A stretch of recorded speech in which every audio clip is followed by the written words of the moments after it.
And as you all know, Sanjeev Sanyal is member of the Prime Minister's Economic Advisory Council. Sanjeev, this first there are a number of things which are now, being peeled in this whole case. I want to start with what we spoke about, the Election Commission of India entering into an agreement with a group which in turn is funded by US State Department and by, USAID. Now, all of this seemed very hunky-dory till Congress party's time. Some of it is continuing even now. But it's a lot of data from India's Election Commission which is completely being given in the name of information sharing with the Americans. What are the implications of that? Well, I don't know enough about this particular case because I haven't looked into it. But let me say that this sort of thing exists in many, many places, and I've been fighting that for several years now. So let me give you some examples. For example, you also mentioned this, that India's medical data, which is the biggest survey that collects India's medical data through surveys, is called the NFHS, which is the National Family Health Survey. Now, this data is the source of a lot of the policies that we make in both medical and in social policy. But ironically, this entire thing till just a few years ago was run entirely by USAID. They decided the surveys, they decided the analysis, and they basically, on the basis of what their survey and analysis was, a lot of the policies were made. Now, you know that I'm actually a financial markets economist, so I actually didn't even know all of this. Till thanks to COVID, I began to look into health data, and I was shocked that, when I discovered that our entire health data collecting system is run by a foreign agency, and they are doing whatever they want. So this is how I came to it. And so, as a result of some of the noise that I made and the late Bibek Debroy also made, so finally we have gotten rid of USAID from NHS, and the latest round that is currently being done is being done by the Indian government. But let me say, the more you dig, the more you will find all of this. I get that. What Sanjeev is referring to, ladies and gentlemen, is the National Family Health Survey. This is held every year, every couple of years. It's the biggest ever survey every Indian has covered. 4 or 5 years. 4 or 5 years. It covers fertility, infant mortality. It's the main database of the health and family welfare of all of Indians. And shockingly, this is being run by USAID, and I don't know why we are allowing this. And, basically all the data... Till a few years ago it was. We have now stopped. Well, even in the Modi regime. And why was that the case? Why was it allowed? Well, into the second term of the Modi government. I'll tell you why. You see, it's not easy to peel it all out because this is seeped into all kinds of systems. This was the NHFS was basically run for, at least from the 90s, by USAID. The USAID, by the way, does some good work as well, maybe as a cover, but they do. And it's not easily to shut these things down.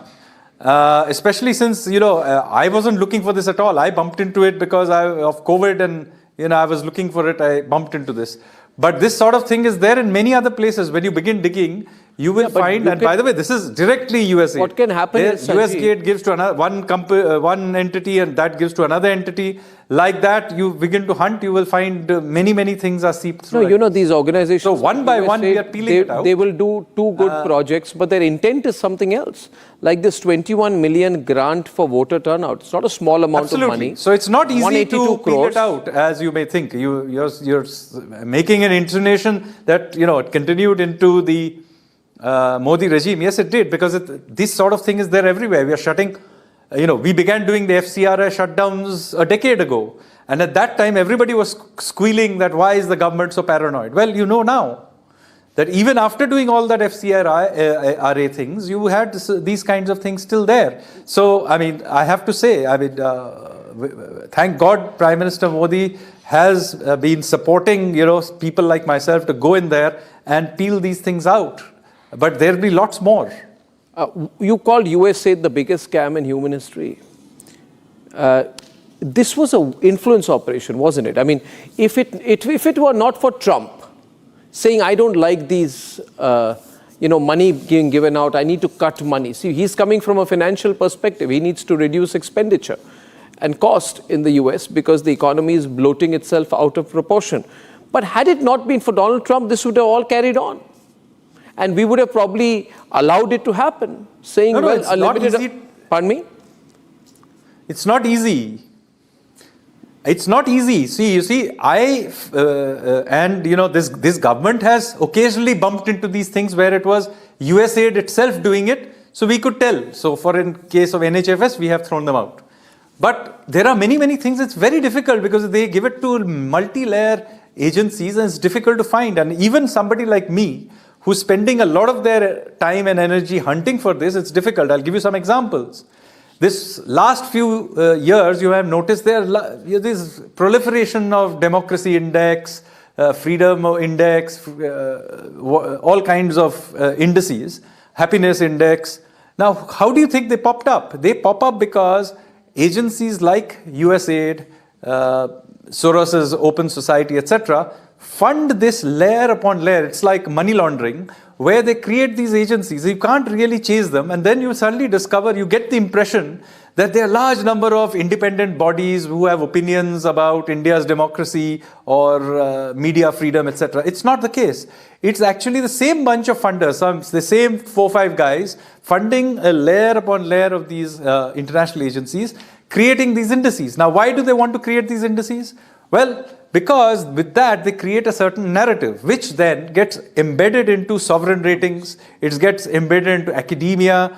It is the data on which artificial intelligence is trained. So after a few years of training, what happens, you'll go there and you'll write, is India democracy? The system will cough up the answer, no, it's a electoral autocracy or something like that. So what they are doing is very well thought out. It's a layer upon layer of narrative building and control. Yeah, but there's a point in that. In today's world, Sanjeev, national security is not just about guns and missiles. It's also about cyber and IT. It's about penetration into our environment systems. It's about sovereignty in our global rating agencies. It's about access to data, health data, electoral data, and also infiltration into important bodies like the National Stock Exchange, the Security Exchange Bureau of India. My point is, and I began by saying tonight, you tell me where you stand on this. We have no coordinated national security policy at all. It's a free-for-all. Every second bureaucrat, every minister, every individual can do what they want, right? Operate with whatever foreign entities they want in whichever way. There aren't controls. Whereas you look at America, America is so conscious. I began by saying Trump is not even allowing TikTok to be under Chinese partial ownership. But we seem to be just very liberal about everything. There's no coordination. Because today's private industry... No. So, Arnab, let me push back a little. Yes. Push back a little. It's not like we are not doing something. After all, we have banned TikTok, no? So it's not like we worked on this. Similarly, we have done other things to push back. And I'll give you some examples so that you know that effort is being made. It's just that it takes a lot of effort in each case, but let me show you the amount of effort that goes into this. I just told you about all these indices and how they are influencing narrative. Now, why is it that certain indices get legitimacy and others don't? Well, it turns out that this is all done through the World Bank. So the World Bank has something called the World Governance Indicator, where the legitimate indices, think tanks, etc., are given legitimacy by being listed on this website called the World Governance Indicators and given a stamp of approval by the World Bank. Once they've been given the stamp of approval, everybody then thinks, okay, World Bank authorized, so they will all use. So the investors will use, the sovereign rating guys will use, academia will use, etc., etc. Even the AI training systems will use. So I actually looked into the World Bank's World Governance Indicators and found something quite shocking. It turns out that that list is not prepared or authorized by the World Bank itself, even though it's in their website. It was actually run by two independent researchers who are not even in the World Bank. And at the bottom of the page, there was in small print, there was a disclaimer which told you that the World Bank's board does not in any way approve or stand by any of the things that are there in any of these indicators, and yet it was on their website. But the World Bank is one of the partners of USAID. Made a big fuss about it. The World Bank is one of the biggest partners of USAID, so they're all in it together. Absolutely. So this matter was then raised in the board of the World Bank. Our representative in the World Bank raised it, as did several other countries. And so this World Governance Indicator thing is now under review. And it will now be fully done by the World Bank itself. So they are taking charge. So, but remember, each one of these things had to be researched. We had to raise it with some people, create an alliance of countries which would side with our point of view, raise it in the board. They did their own review, and then some change happened. So but now you remember that things that have been embedded for decades into the system require a lot in effort to push back. Let me disagree with you on that. In America, Trump decided things are changing. The changes happen overnight. Here we are saying it's a slow and gradual process. But the dangers are, again, I go back to that. This is where I have to disagree with you. Trump himself was unable to do it in his first term. It's in his second term that he's able to do this. But this government is in its third term. USAID is a very small part of the things he's doing. But they interfered in the Indian 2024 elections, as Donald Trump himself has hinted. Which means there are... Sanjeev, yes, they did. But what I'm trying to say, you said that Trump is able to do it within weeks. He's not been able to do it in weeks. He was himself not able to deal with it in his first term.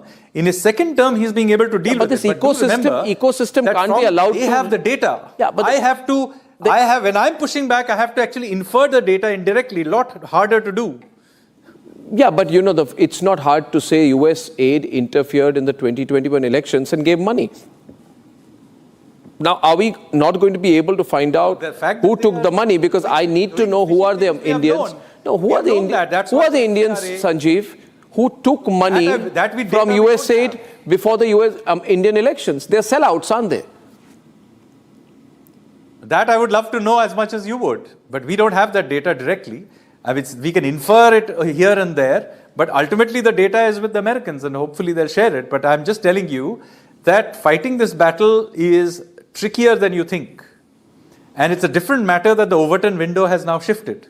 So you can now do a few things you couldn't do a few years ago. Until, by the way, this particular revelation happened, nobody really cared about my views about NFHS data and USAID. No, I think you're doing some great work, but I think that there needs to be more power to what you're saying, and a lot of the work that you've been doing becomes more relevant now. But Sanjeev, you got Elon Musk on our side. Right now, you've got Donald Trump on our side. Let's go for the kill and absolutely name all the USAID pays. I think you're doing some great work, and you've plowed a lonely furrow all this while.